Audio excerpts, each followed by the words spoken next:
For Global Business Update, Michael Wilson joins us now from London. Good morning, Michael. Welcome to the show. Thank you. Good morning. Yes, the watchword I think this morning is inflation. Certainly those hotter than expected and hotter than needed US inflation figures overshadow the Asia Pacific markets this morning. Hong Kong down about just almost 2%, Shanghai down about 0.2%. Again, just really worrying about what effect it's going to have on long-term interest rates, basically. As far as China's concerned, some news out of there. The economic recovery, as far as China is very, very slow. Apparently, the economy is not firing on all cylinders after the holiday. And official data show, whilst they do show a year-on-year growth in loans to business, loans to households are actually falling back. So basically, we're still searching for clues as far as China's recovery is concerned. A lot depends on it, because I talk about it every morning, and it's absolutely true. Not just commodities, but the whole of the world really is looking to see whether or not its tepid start to 2023 actually is going to accelerate at all. I talked a little bit about Singapore yesterday. They were expecting their budget. The finance minister there has said, he's been interviewed yesterday, he's talking about a very delicate balancing act between helping people who have been hit by the pandemic and also but the economy is sort of back to pre-COVID levels, but it has a way to go. Inflation is still relatively high. So let's talk about the United States, where all those worries really started yesterday. Inflation rose 0.5% in January. That's 6.4% year on year. And again, you don't need me to tell you the kind of pressure now that this puts on the Fed, because what they've got to worry about whether or not they want to damp inflation down. It's slightly higher than expected. It didn't. The start did not peak the month before last as expected, and the bets now are on a 0.25% increase in interest rates when the Fed next meets. Today, retail sales in the United States will show what consumers actually think. Now, the sort of US-China balloon spat, whether these are spy balloons or these things which have been actually shot down, has now moved into supply chain territory. In other words, people worried about rising tensions between the two countries and more migration towards Vietnam and the Philippines as far as supply chains are concerned. So just basically adding to the general feeling that the US and China are sort of moving apart as far as geopolitics are concerned. Good news from Boeing, though, despite a fall of orders in January, they got now. If this actually happens, this will be immense. This is Air India's. It's a record order of 220 Boeing planes, 250 Airbus planes. Now, Air India is really actually now saying, we think that air travel is back, and we think that tourism is back too. Airbnb results from them yesterday would more or less confirm the idea of tourism. Earnings are rising. Trade is rebounding. This is obviously the shared accommodation company. Shares were up about 11% as a result of this. But it does show that tourists are willing to travel, if it's only at the moment cross-border, but tourists are travelling and spending. As far as the UK is concerned, the Prime Minister Rishi Sunak, again, the public sector strikes keep going. There are rumours this morning of a pay deal which will be backdated, and this talking about the NHS ambulance drivers and the rest of it. This is the worst bout of public sector strikes for more than a decade. And of course, we still go through a cost of living crisis in the UK. UK now going to the Royal Mail, as you know, it's been a victim of various hackers and so on. They demanded £65 million. Negotiators apparently for Royal Mail said, no way, that is absolutely not going to happen. And as you ought to know, the Royal Mail, there's nothing here but losses. That's what they're saying to the hackers right now. But that sort of thing continues. We've had inflation figures from the UK. We talked about wages yesterday. Wages are not keeping pace with inflation. It's fallen very, very slightly to 10.1% year on year. The latest figures just out. What this will do for the March 23 meeting, perhaps a 0.25% rise as well, who knows? And also, of course, March the 15th, the budget there. In the UK as well, Ford is going to cut 1 in 5 jobs, 3,800 across Europe, 1,300 in the UK, again because of falling demand and also because of its transition to electric vehicles. And finally, on this global roundup, oil down basically on demand risks, and it's hard for it to muster a rally as we speak. That is the global view this morning. Real quickly, I wanted to bring something to your notice yesterday, and good to see you again, Michael, about the fact that now we have a glut in the chip market. A lot of the chip producers produce so much chips because during COVID, people were staying at home. They had to buy devices and use devices and all of that. But now that you don't have enough demand for those things, it's just stocked there in their warehouses. So I want you to talk me through this vis-a-vis the chip war going on between America, China, and Taiwan, and the Netherlands, I hear, is coming into the fray now as regards all of this. With this glut, stop the ramping up of chip production because Joe Biden still wants to produce more chip, but no demand for it currently because the excess that was produced during COVID has not been taken up.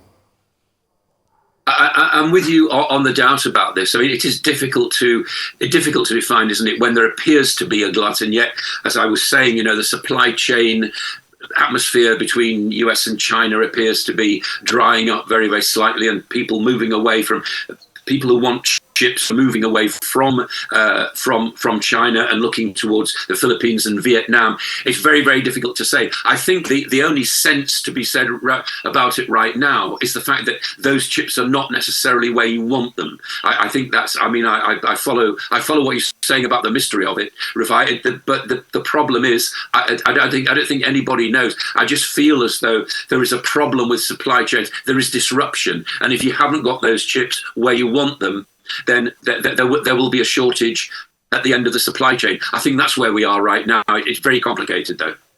All right, thanks, Michael. I'd just like you to examine a bit further the Singaporean budget 2023, which was presented by the Finance Minister, Lawrence Wong. One thing that caught my interest, obviously, was the number one, tax incentives for more charity giving, and of course, this is to push or to upskill a more robust economy post-COVID.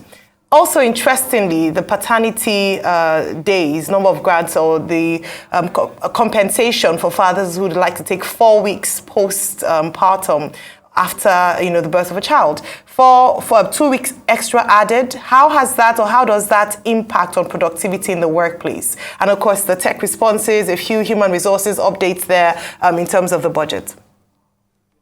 I think that the Singapore economic story is almost close to a miracle, isn't it? Over the past 20 years, what the finance minister is actually saying is that, of course, they want to bring more productivity in the workplace with all the measures you've just been talking about.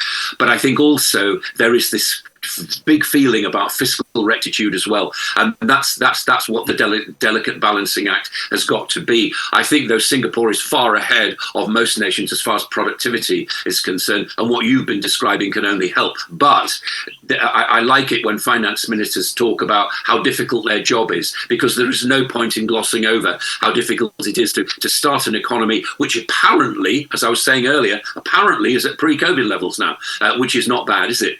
But this is all couched in terms of fiscal rectitude. It all sounds very vague, but I can see exactly what he's saying. He's got his hands, it seems to me, I mean, time will tell, as they say, and that worst sort of journalese. But the fact of the matter is that I think that Singapore appears to be going about it in the right kind of way, i.e. not overstimulating, but not understimulating either. And I think increasing productivity by these kind of means can only mean good things for an economy.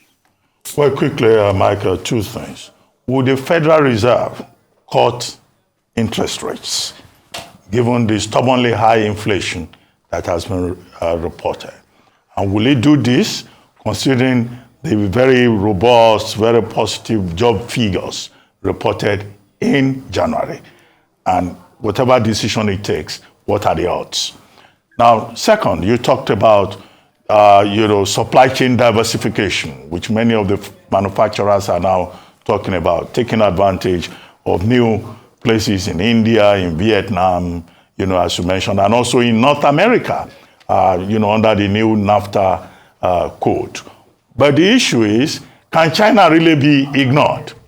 Considering the fact that China has big market, big population, and for any of these manufacturing companies, beyond the politics and trade tensions, for them to be able to make substantial profit, they will still need local presence inside China. What do you think?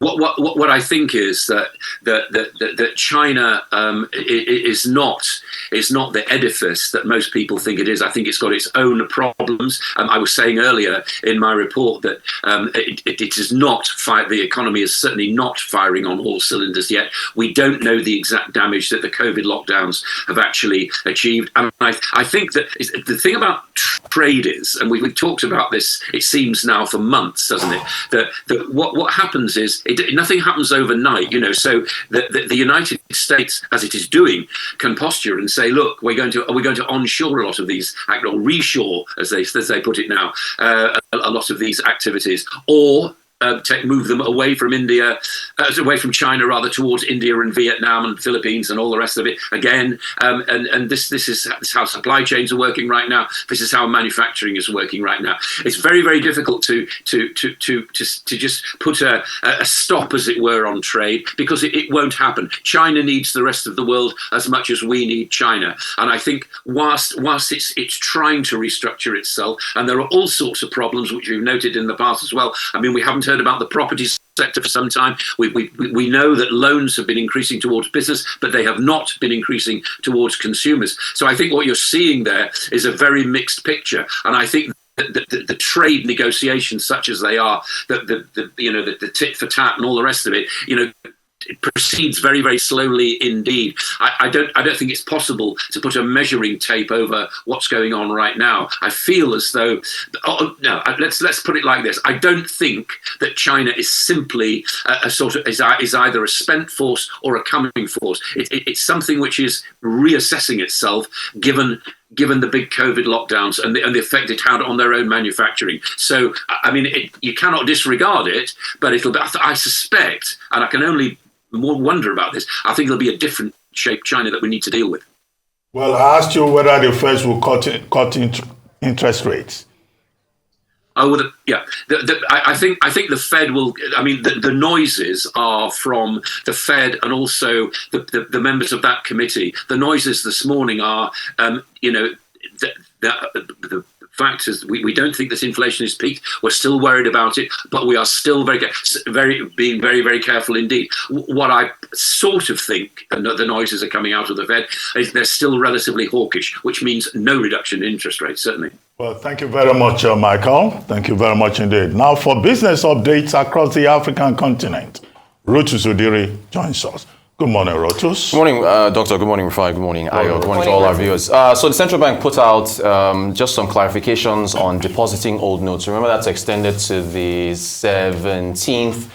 So you've got, just to remind people, this is a cash deposit, not a cash swap. You can only deposit cash at CBN centers that are designated across the country.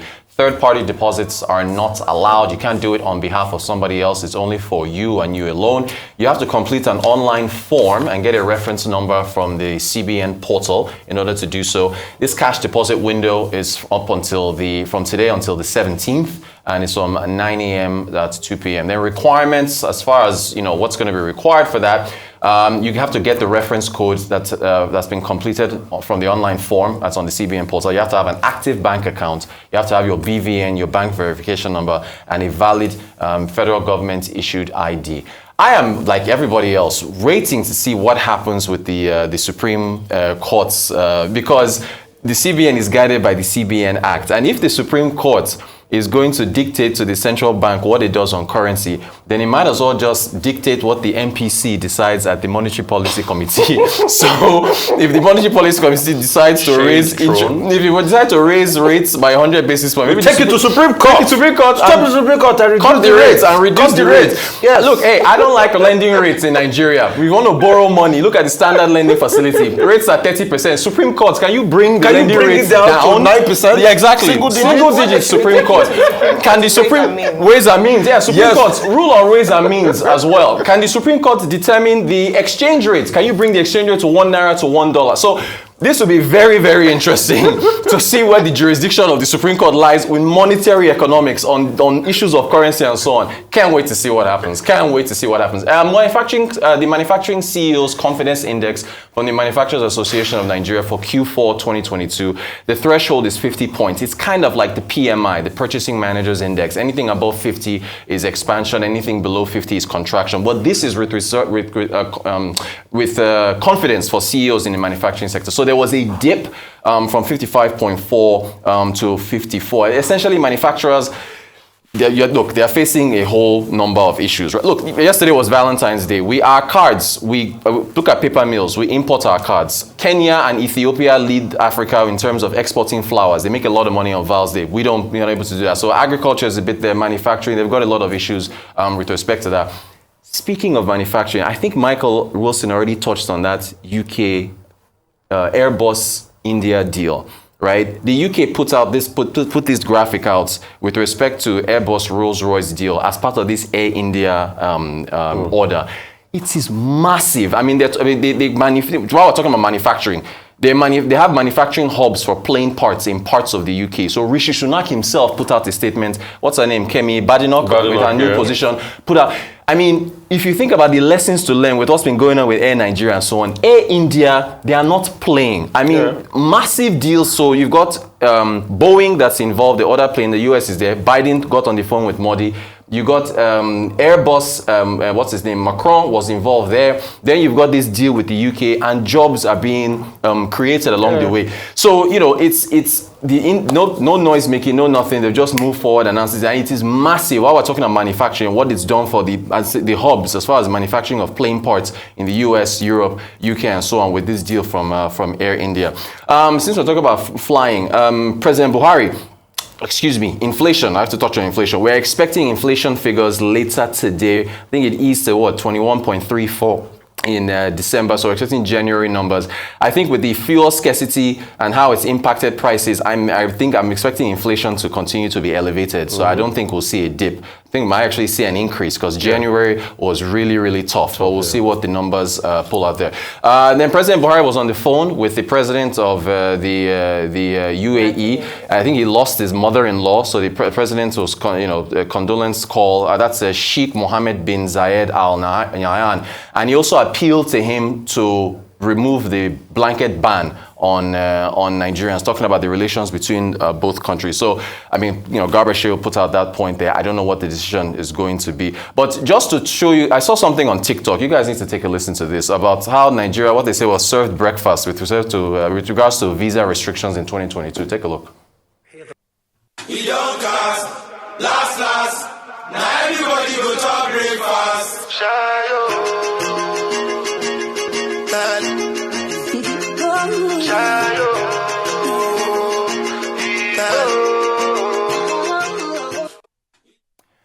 And even on the visa notes, recently Eritrea and Kenya made an announcement very recently that they've abolished visa restrictions between both countries. Here's both President Mr. Ruto and President Mfweki of Eritrea.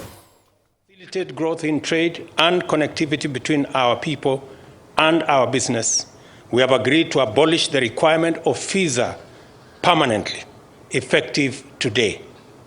In this regard, we have instructed our ministries of Interior to work on the modalities for the ratification of this directive. I will open a diplomatic mission representation in Asmara, and I have consequently instructed the Ministry of Foreign Affairs to commence the process of operationalizing this directive immediately. Your Excellency, this will build into our desire as a region to create more connectivity, more networking, to enhance business, to enhance investment, to enhance trade. We'll have to recoup our lost opportunity and work better in a very refined manner so that we can move faster and achieve what we have lost the last 2 decades and maybe more. Once again, I think this joint statement you have made is enough to explain what we are about. One very significant thing this morning, you talked about IGAD, your suggestion that we need to reconsider our membership to IGAD. I readily said, no question about that. All right, so trade, very important, and visa restrictions, yeah. I mean, it's so sad that Kenya has those breakfasts. It's really sad, because a lot of people, good old days of just touching down at the JKI, Jomo Kenyatta in Kenya, and just paying about $50 and you get your visa and you get in. It's just sad. But you see, when countries serve you this, it's based on your own local economy and what your citizens do in other countries. Very true. Because in my lifetime, I have seen the timeline change from the way UK used to treat China back in the 90s to how they treat Chinese passport owners today. Yeah. I saw it literally happen in my lifetime. Like, I saw it happen. You sound like you are like a 70-year-old. No. Because the funny thing is, in my also lifetime, I have seen how terrible things have become as regards Nigerians and visas. Right. In the space of how many years Kenya has done this to us. Yep. So we should check ourselves internally. This country is a great country. But I think maybe once the new leader is sworn in, we'll be able to have a talk with Ruto. He can't do this to us. I mean, and the other countries who can't do this to us. But I'm really excited you started stretching that thing as regards the Supreme Court. Because that's what it now looks like now, with this precedence hitherto set. And I'm sure a lot of people, too, just for the life of me, will challenge across the court, even when inflation numbers come out. Yeah, exactly. We say, because that's what it has become. Yeah. These are monetary policies. We shouldn't have politicized it in the first place. I'm happy PMI numbers are looking good, but we can still do a lot more for the manufacturing sector. And did I say more, Rotus? Leaders of nations take their business leaders in their hands and go to sign deals for them. That's what they do. See the impact on the economy of the UK. The Rolls-Royce deal, is going to come to Bristol because Rolls-Royce has got a big plant in Bristol and around that Somerset area. Yep. Even see what Macron did as regards the AUKUS deal with Australia. Buying submarines from them. See how he put his foot on the ground. And even when America got the deal, he was so upset with Joe Biden. So leaders fight on trade, but here, I hope this is the thing our new leaders that will be elected will do. Yeah. Well, absolutely. So just to talk about the fact that we have visa restrictions in Africa when we are trying to promote the ethos of the African Continental Free Trade area, where we're supposed to be actually opening up our borders for easier trade. So beyond the impact of tourism visits, it's also the impact on businesses across countries in Africa, particularly for visa on arrival, moves to ensure that we have a better opportunity for investors or perhaps business partners across countries. So this is quite unfortunate.